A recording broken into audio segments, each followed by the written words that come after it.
Gimana ayahanda? Sehat? Baik, alhamdulillah. Lagi sibuk apa nih sekarang? Ayah masih sibuk sih, masih sibuk-sibuk nyanyi. Sibuk nyanyi kan pastinya. Masih sibuk berdakwah lah ya. Iya, human papillomavirus. Itu tuh apa sih dok? Aku tuh cuma dengar kayak, lo udah suntik HPV belum gitu?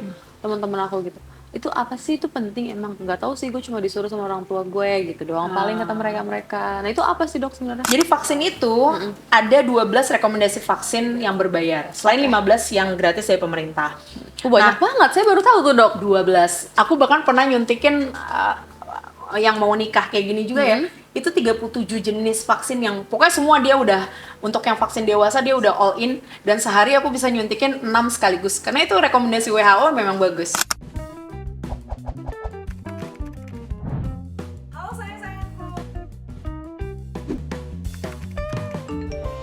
Setelah kemarin episode pertama antusias kalian luar biasa banget gimana kita melihat nightlife dan juga tentunya perilaku-perilaku hubungan seksual yang berisiko. Episode kedua ini aku kedatangan tamu istimewa karena benar-benar kita akan bahas all about persiapan calon pengantin.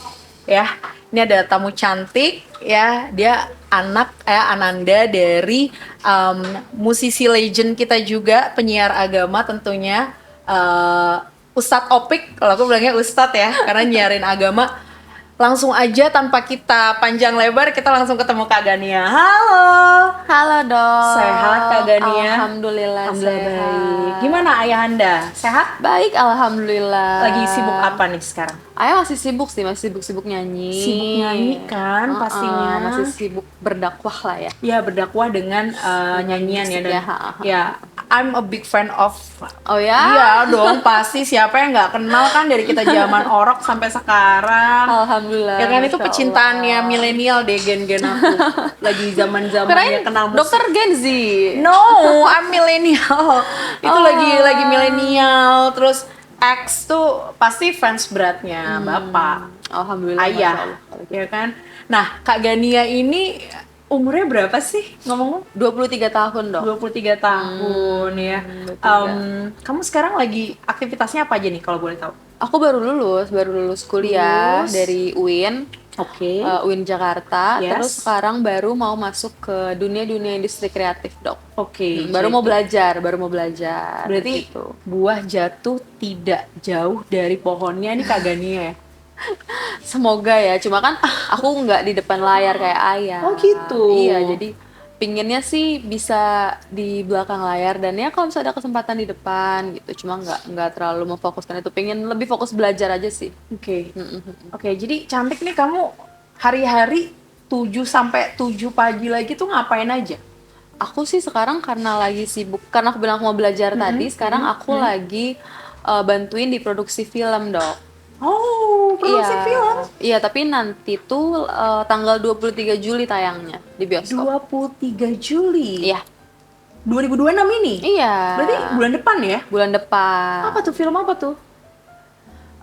Ini dok, film anak-anak bambu. Anak-anak bambu judulnya. Karyanya Elma Teana. Wah, Tante Elma Teana ya.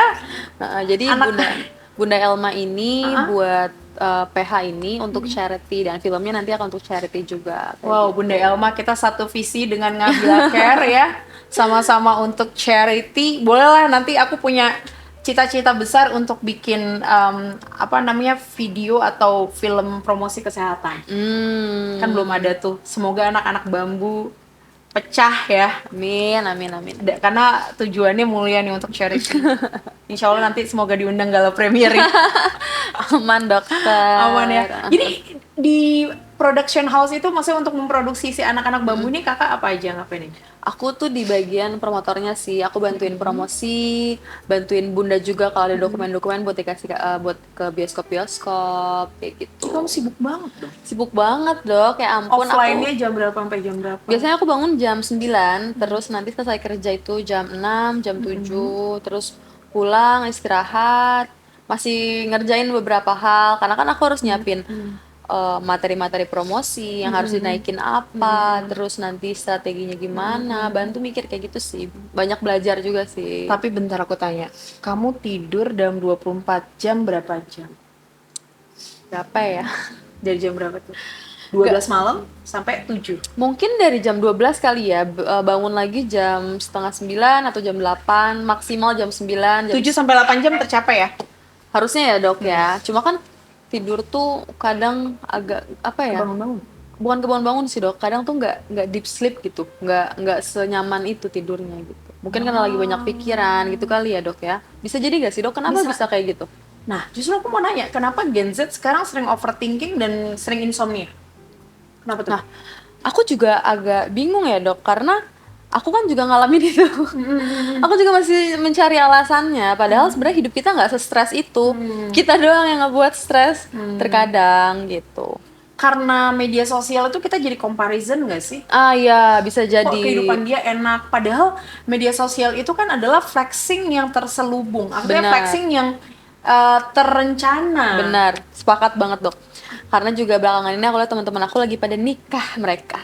Menikah, lamaran. Mungkin ada pasti yang ngelihat postingan-postingan itu agak merasa tertinggal, kayak apa udah umurnya ya? Apa harusnya gue udah kayak gini gitu. Padahal setiap orang punya jalan hidupnya masing-masing, Benar, punya masalah yang media sosial nggak pernah ngasih tahu tuh. Mm-mm. Ya kan? Apa sih yang ada di belakangnya, kok kayaknya kita ngeliatnya yang indah-indah aja. Karena media sosial itu adalah flexing yang terencana. Benar, kembali lagi. sepakat. Iya nggak sih? Nah, bisa jadi sih mental health Gen Z itu kadang terganggu karena ya itu mereka pasti merasa dirinya lebih kecil dibanding orang lain, karena mereka ngelihat nih orang-orang udah pakai kayak gini ya, ada yang udah lulus, ada yang lulus cepat, ada yang lulusnya lama, ada yang udah punya bisnis, ada yang udah kerja di company besar gitu loh dok. Nah, ini nih. Ternyata masalah mental health itu yang sering kita lupakan. Padahal Profesor Jepang jelas bilang 90% penyakit akibat pikiran, 10% akibat makanan dan juga minuman. Ya, Gitu artinya sehat itu tidak hanya fisik tapi juga mental. Iya. Nah, tapi Mbak Gania nggak pernah sampai pengen mengakhiri hidup kan? Nggak ya? Alhamdulillah enggak sih. Berarti nggak pernah Alhamdulillah mengalami enggak. depresi sedang sampai berat. Oke. Karena aku kalau misalkan depresi itu menanggulanginya tuh dengan keluar sih sama teman-teman. Mungkin kalau nggak ada Healing-nya. teman-teman, ya mungkin aku bisa depresi kayak gitu dong. Oh, oke. Punya tempat curhat. Itu kan penting ya. Ruang aman, teman-teman yang nyaman, sefrekuensi, circle yang bermanfaat ya. Iya, karena kasihannya itu orang-orang yang nggak bisa mengeluarkan isi hati mereka dok. Karena mereka merasa orang lain tuh nggak peduli sama mereka, mereka merasa harus memendam sendiri gitu. Jadi orang stres kan. Kata dokter kan penyakit dari pikiran. Otomatis orang kayak gitu nggak bisa mengeluarkan pikirannya. Oke. Akan jadi sakit kan dok? Oke. Nah itu gimana tuh dok orang-orang kayak gitu dok? Kak Apa Gania- mereka harus konseling? Kak Gania tahu di Jakarta udah ada psikolog klinis di tiap puskesmas gratis ataupun layanan konsultasi WhatsApp atau ngomong langsung sama psikolog. Oh nggak tahu aku. Nah, berarti ini harus kita sosialisasikan karena gini. Kadang-kadang kan kita suka terstigma ya. Self-diagnose, self-treatment, Ya. stigma, tanya ChatGPT, curhat sama ChatGPT, Benar. bahkan pacaran sama ChatGPT. Bener, bener banget dok. Mencari validasi dari ChatGPT gitu kan. Nah, jadi sebenarnya apa namanya, kalau seseorang punya gangguan mental ringan, dia sebenarnya harusnya dia datang ke psikolog ataupun ke psikiater. Ya, karena seek the professional itu justru malah self love dan itu banyak banget manfaat buat dia. Karena gini, kalau gangguan mental ringan yang jarang terdiagnosis ini ketemu sama ahlinya, psikolog atau psikiater, itu manfaatnya banyak. Yang pertama, kamu bisa sembuh dengan cuma konseling. Tadi kamu bilang cuma butuh didengar kan? Iya benar. Nah, terus udah gitu nggak perlu minum obat sama sekali atau obatnya jangka pendek aja. Abis itu bisa sembuh total, ya nggak ada gejala sisa. Sedangkan kalau ini dibiarin yang ringan, bisa jadi gejala mental yang berat. Oh. Itu bisa yang pertama minum obat seumur hidup atau jangka panjang. Oh. Yang kedua pasti tetap ada gejala sisa, entah dia jadi halusinasi, masih atau apa, bengong-bengong. Terus sih membahayakan nyawa dirinya atau orang sekitarnya, punya keinginan untuk mengakhiri hidup dan lain sebagainya. Keempat, menurunkan kualitas hidup. Bener Gitu. sih. Jadi please kita Kasian ya. sama-sama putus stigma orang yang ke psikolog atau psikiater itu gila. Nah itu juga karena banyak banget orang yang malu untuk kesana dok. Nah, itu banget. Jadi sekarang emang harus didekatkan layanannya ke puskesmas, ke secara online. Jadi ya aku setuju banget ya, kita harus sama-sama campaign bahwa itu bentuk dari self love justru malah bagus. Karena Kak Gania tahu nggak gejala-gejala mental ringan coba? Biasanya mereka banyak tidur gitu nggak ya dok ya? Banyak Bisa tidur, juga. terus nggak mau makan, Yes, terus exactly. suka menyakiti diri sendiri. Karena menyakiti itu kan nggak hanya cutting kan dok? Sorry, boleh gak sih sebutnya? Nggak apa-apa, Oh nggak nggak apa-apa apa-apa. ya? Atau banyak menyakiti hal-hal yang lain gitu. Mungkin dia ngapain yang menyakiti dirinya biar dia tuh nggak ngerasa sakit gitu dok. Iya, good. Jadi gejala mental ringan tuh ya, dimulai dari pertama itu males makan, ataupun justru banyak makan, craving karena kurang tidur, overthinking. Iya iya. Terus dia males ngapa-ngapain, males ketemu orang, Iya. males kerja, males berinteraksi, terus kayaknya moodnya swing, sering marah, sering sedih, tiba-tiba, atau sering happy, tiba-tiba.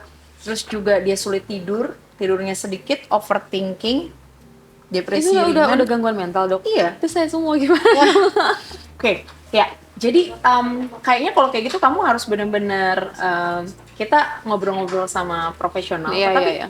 kamu itu makanya kita nggak boleh stigma itu gila ya. Ini kita penting karena kan Iya. kamu mau mempersiapkan pernikahan Iya, juga. ha. Jadi seorang yang mempersiapkan pernikahan itu harus sehat secara fisik dan mental. Jadi aku selalu bilang menyiapkan fisik dan mental calon orang tua atau Iya. calon pengantin. Nah, tadi mental kita udah sama-sama ngobrol banyak. Kita bisa jaga juga dengan singkatannya ceria. C, cerdas, emosional, intelektual, spiritual, sama adversity quotient atau ketahan malangan. E, empati. R, rajin beribadah. I, interaksi yang bermanfaat. Jadi kalau circle-nya nggak bermanfaat itu cut aja.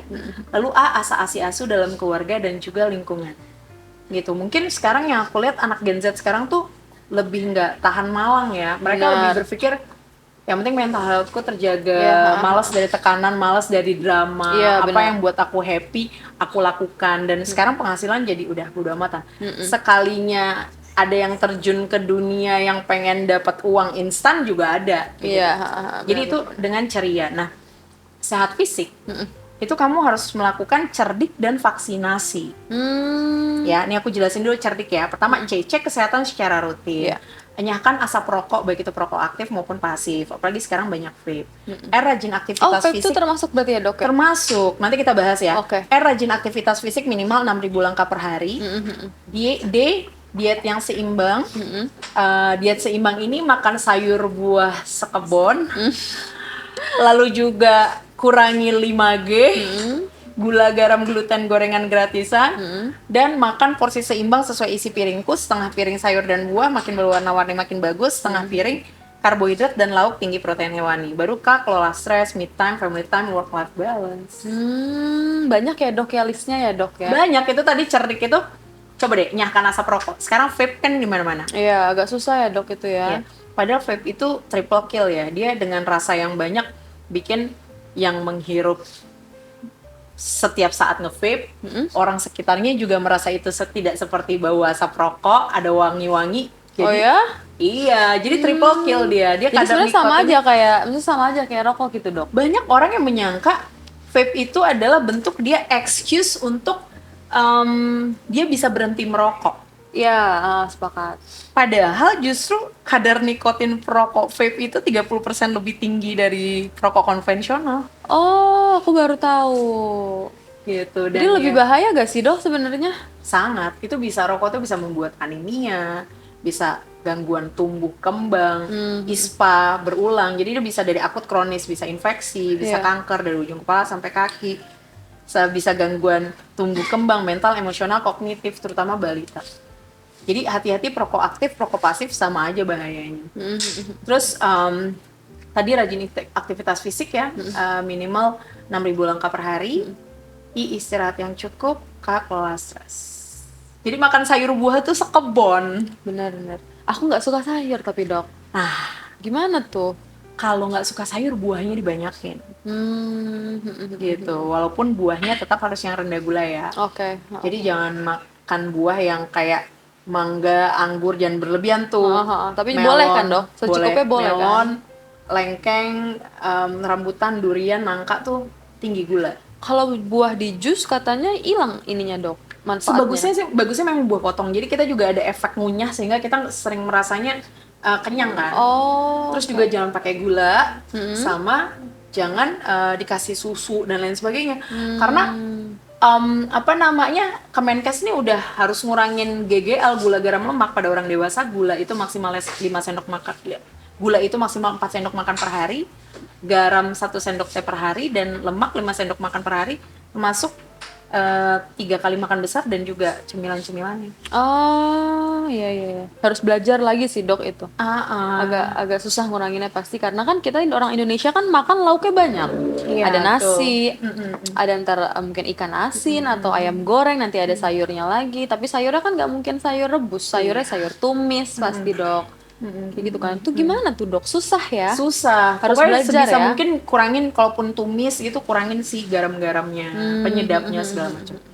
Terus kira-kira Kak Gania ini pengen nggak cek kesehatan? Pingin sih, Dok, tapi tuh kadang aku tuh merasa mungkin karena sibuk ya, jadi kayak butuh gak ya? Karena kan belum ngerasain sakit, Dok. Tahu nggak tes kesehatan untuk calon pengantin apa aja? Oh, apa tuh? Ada darah, Oke. darah yang memang secara fisik, ada juga untuk yang penyakit menular seksual dari hubungan seksual. Oh, Jadi kalau misalnya kita calon pengantin datang ke puskesmas, Iya. kita akan diperiksa pertama darah. Dilihat tuh ada anemia nggak? Karena anemia pada calon ibu hamil atau remaja tuh berbahaya. Dia bisa melahirkan anak stunting. Walaupun dari remaja, Dok. Iya, itu gangguan gizi yang kronis sampai stunting tuh akhirnya anaknya itu udah kecil, perawakannya pendek, IQ-nya udah susah diperbaiki. Oh, jadi kalau orang yang pendek gitu terus IQ-nya nggak tinggi tuh karena orang tuanya ya? Genetik ya? Jadi dia memang kondisinya ibu hamil dan remajanya itu sudah anemia. Gejala anemia tuh 7L, tau nggak apa? Enggak, apa tuh? Lemah, letih, lesu, letoy, lemot, loyo, lebay kalau sakit. Itu kebanyakan anak muda sekarang nggak sih, Dok? Karena mungkin nge-vape segala macam. Iya. Karena kenapa kita bisa anemia itu karena kekurangan zat darah atau hemoglobin. Hem tuh zat besi, globin tuh protein. Jadi zat besi itu ada di mana aja? Ada di sayuran hijau. Tadi kamu nggak suka sayur kan? Iya, nggak suka. Dan juga hati ayam, mati sapi. Terus globin itu protein. Jadi telur, ayam, seafood, daging-dagingan itu protein. Jadi kita pastikan nggak anemia sehingga nggak melahirkan anak yang stunting. Jadi itu secara fisik. Terus juga ada pemeriksaan HIV, sifilis, sama hepatitis B. Karena kalau HIV ya nanti kan harus kita konseling juga pasangannya kan. Gimana agar tidak menularkan. Minum obat rutin sampai viral load-nya rendah sehingga tidak risiko penularannya rendah. Kayak gitu. Terus kalau hepatitis sama sifilis itu juga bisa ditularkan ke janin. Sehingga penting diketahui dini agar kita bisa kasih obat-obatan buat calon ibu hamil itu. Itu ketiga penyakit itu tuh bedanya apa, Dok? Kalau HIV kan biasanya dia gejalanya ya bisa jadi kurus, mudah terkena sakit-sakit. Tapi sekarang secara umum sulit dibedakan juga. Gitu. Hepatitis B juga kadang kuning, kadang enggak juga. Kayak gitu. Kalau sifilis ya biasanya lebih ke arah ada kutil, ada luka di daerah kelamin dan lain sebagainya ya. Atau bahkan di seluruh tubuh. Kayak gitu. Dan yang paling penting juga vaksin. Apa yang kakak tahu nih tentang vaksin calon pengantin? Vaksin yang setahu aku tuh cuma bukan apa ya, Dok? Apa ya namanya? HPV ya, Dok ya? Iya, human papilloma virus. Itu tuh apa sih, Dok? Aku tuh cuma dengar kayak lo udah suntik HPV belum gitu. Teman-teman aku gitu. Itu apa sih, itu penting emang? Nggak tahu sih, gue cuma disuruh sama orang tua gue gitu doang, paling kata mereka. Nah itu apa sih, Dok, sebenarnya? Kamu waktu SD dapat nggak vaksin itu? Enggak sih kayaknya, Dok. SD-nya di Jakarta? Aku di Al Azhar dulu. Oh, tahun 2016 nggak? SD aku tahun berapa Kalau ya? Jakarta 2016 sudah mulai vaksin HPV gratis untuk anak SD kelas 5 sampai 6. Oh iya, itu negeri doang kali, Dok? Apa swasta juga? Swasta juga sih harusnya. Tetapi gini, karena vaksin itu prinsipnya adalah tidak ada kata terlambat dalam vaksin, tidak ada kata overdosis dalam vaksin. Jadi kalau kamu ragu udah atau belum vaksin, orang tuaku udah vaksin atau belum, dan udah lama, mendingan anggap aja seolah-olah belum vaksin dan segera vaksin. Oh, oke. Gitu ya. Jadi vaksin itu memang benar banget HPV ini untuk cegah kanker leher rahim dan juga kutil kelamin. Kenapa vaksin HPV ini penting mencegah virus human papilloma virus ini? Karena 3 hal ya. Yang pertama adalah kalau dia tidak bahaya, nggak mungkin digratisin sama pemerintah untuk anak perempuan dan anak laki-laki sebentar lagi. Usia 9 sampai 13 tahun. Oke, Dok. Yang kedua, dia bisa ditularkan tidak hanya oleh hubungan seksual, 90% memang oleh hubungan seksual, tapi 10% karena kontak kulit dengan kulit. Oh iya, Dok. Yes. Dan yang ketiga ya sebagai bentuk self love, antisipasi kalau pasangannya tidak setia dan lain sebagainya, tentunya kita harus memproteksi ya. gitu, karena bisa menyebabkan kutil kelamin dan lain sebagainya. Jadi kalian yang udah berhubungan seksual ataupun belum, usia 9 sampai 13 tahun kalian gratis dapat vaksin HPV di sekolah. Tapi kalau yang Berarti 13, bisa request aja tuh dok. iya, di sekolah masing-masing anak Iya, SD. iya, ha. Dan 13 sampai 65 tahun kalian silakan vaksin HPV mandiri 3 kali seumur hidup. Jadi misalnya bulan ini vaksin, bulan depan dosis kedua, lalu 5 bulan kemudiannya dosis ketiga. Dan kalian bisa dapatkan promo untuk vaksin HPV di Ngabila Care di 27 provinsi dan 60 kabupaten kota dengan bit.ly _HPV Ngabila. Di situ ada di 27 provinsi dan 60 kabupaten kota dengan harga cuman 400 sampai 500 ribu. Harga normalnya 1,2 juta. Oh ya, murah banget dok. Murah banget karena kami langsung Bukannya kerjasama harganya 6 sama jutaan Bio ya? Farma. Ya 6 juta untuk 3 dosis, biasanya untuk yang tipe 9 strain. Karena ada 3 tipe nih, Oke. ada yang 2 strain, 4 strain, 9 strain. Yang 2 strain udah rata-rata nggak dipakai untuk cegah kanker leher rahim doang. Kalau yang 4 strain yang promo dari Ngabila Care 400 ribu ini, yang di tempat lain sekitar 1.200.000, ini 4 strain, jadi tipe 6, 11, 16, 18. Nanti yang aku mau suntikin buat kamu. Oh, aku disuntik juga. Iya, Oke. 3 kali ya. Nah, yang terakhir 9 strain ini yang udah terlengkap. Nah, jadi selain untuk cegah kutil kelamin dan kanker leher rahim, juga bisa juga kanker vulva, kanker vagina, kanker anus, kanker tenggorokan, kanker penis dan lain sebagainya. Iya, Gitu. Walaupun yang 4 strain aja udah melindungi 90% sih. Jadi dia bisa mencegah aneka-aneka kanker kelamin tadi segala macam juga udah bagus banget. Itu harus diulang dok. Misalkan aku udah vaksin nih sekarang, aku harus ngulang lagi kapan gitu nggak? Iya, bulan depan, terus 5 bulan berikutnya lagi. Jadi ada jaraknya. oke. Dan itu bagus banget kalau diberikannya barengan sama hepatitis B, karena sama-sama ditularkan melalui hubungan seksual, darah, dan cairan tubuh. Jadi sama dokter bisa ya? Bisa. Dan kayak banyak gitu. promo ya dok ya? Banyak promo. Hepatitis B itu cuma 200.000 sekali suntik. Oh. Karena memang kami tujuannya charity. Oke. Kayak gitu, bukan apa namanya profit dan lain sebagainya. Karena kan dari Untuk yayasan keberkahan kesehatan. ya, Dok, ya. Iya, betul banget. Keren Dan banget sih. Ya 1 bulan tuh ampun. 10.000 orang yang vaksin di seluruh Indonesia dari mulai Mei 2025 sampai sekarang. Jadi Ya animonya tuh ampun, tinggi banget. Masya Allah banget. Berkah sih dok, Bu dokter Iya, berkah amin, banget amin, pasti. amin, Itu amin, keren amin. banget. Ya Allah, aku merinding banget. Jadi Karena memang murah banget loh. murah, Dok. murah banget. Itu memang sengaja kami ciptakan karena kalau dari produsennya itu jual ke fasilitas kesehatan tuh harga modalnya aja udah 450 sampai 500.000. Ya ampun, berarti dokter nombok ya? Kita nego untuk dapat harga terbaik sih dari mereka, dan itu kualitas vaksinnya expired di 2027 akhir dan 2028. Jadi kalian nggak usah Aman takut. ya?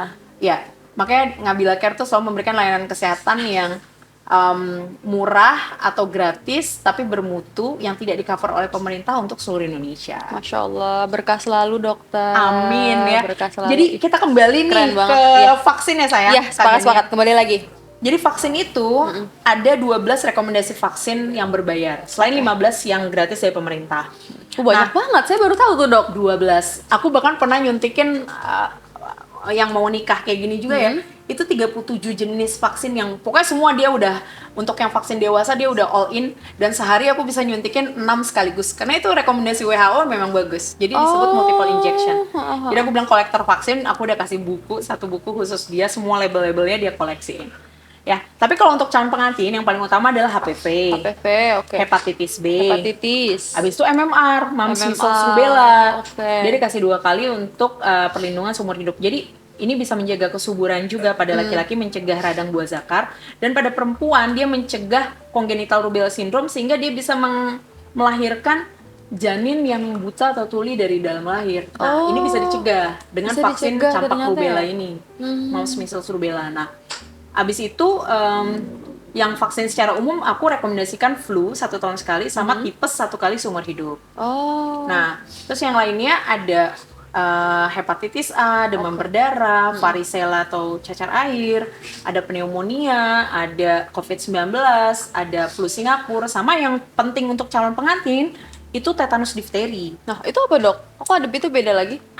Jadi kalau kamu calon pengantin ke puskesmas, selain kamu tadi periksa HIV, hepatitis B, sifilis, periksa darah, kamu akan divaksin TB, tetanus difteri. Itu apa? Itu untuk wanita usia subur diberikan bisa sampai 5 kali. Termasuk calon pengantin 1 kali, ibu hamil 2 kali saat trimester 1 dan trimester 2. Oh, penting ya dok? Penting. Jadi jangan nyepelein layanan kesehatan yang murah atau gratis di puskesmas atau di rumah sakit pemerintah, karena itu memang sengaja diciptakan untuk kalian. Karena kan masyarakat kadang-kadang, ih ngapain sih udah kayak orang miskin datang ke puskesmas, stigmanya masih gitu Iya, kan. benar. Padahal banyak banget program-program yang memang bagus, kayak gitu ya. Keren banget sih. Tapi semua dokter di klinik dokter bisa. Bisa b.l/HPV Ngabila di seluruh Indonesia. Dan harganya semua murah banget. Kayak flu itu kami lagi ada baksos 1 tahun sekali itu 130.000 aja. Di tempat lain bisa 600.000. Oh ya? Dan satu lagi tipes 1 kali seumur hidup itu di kita 120.000. Oh, itu Brand. membantu banget Tempat ya, lain Dok, mungkin ya. bisa 300-400.000. Wah, keren banget. Gitu. Biar pada nggak mencet-mencet, apalagi balita itu semua bisa usia 6 bulan ke atas. Karena kan takutnya kalau balita banyak meninggal, bayi balita kan karena pneumonia, ya karena flu tadi, akhirnya jadi radang paru, sama tipes. Gitu. Itu aja sih sebenarnya yang pengen aku sampaikan. Jadi kita udah siapin fisik dan mental Benar. calon orang tua. Benar. Fisiknya dengan pola hidup sehat cerdik tadi, Iya. terus periksa kesehatan darah, Heeh. semua sampai vaksin. Iya, Itu fisik ya. Jangan sampai anemia, bener. suplementasi zat besi dan asam folat sebelum nikah, karena kalau udah pas hamil itu telat, karena asam folat bisa mencegah cacat pada janin. Jadi memang harus dipersiapkan dari sekarang Ya, ya. suplementasi. Walaupun menikahnya masih nanti 25, 26 ya, Dok ya. Yes, dan suplemen yang terbaik adalah dari sumber makanan real food yang sehat tanpa pengawet atau apapun itu. Jadi nggak mesti kita minum zat besinya, asam folatnya, tapi yang tadi aku bilang sayuran hijau, hati ayam, hati sapi, protein tinggi. Buah-buahan tuh banyak juga mengandung asam folat. Nah, mentalnya gimana nih siap jadi orang tua? Karena Benar. kita ngelahirin anak aja nih yang namanya baby blues. Itu benar gak sih, Dok? Apa itu? Oh iya, karena secara fluktuasi hormon 14 hari sesudah melahirkan, orang sering depres, wah luar biasa. Itu berarti para suami tuh harus sadar ya, Dok, ya kalau itu tuh beneran Iya. ada, karena kan banyak yang meremehkan kayak apa sih lu cuma melahirin doang gitu loh. Makanya ada itu kan, tepuk sakinah, bimbingan pranikah, sertifikat calon layak nikah sehat dari puskesmas jadi syarat KUA.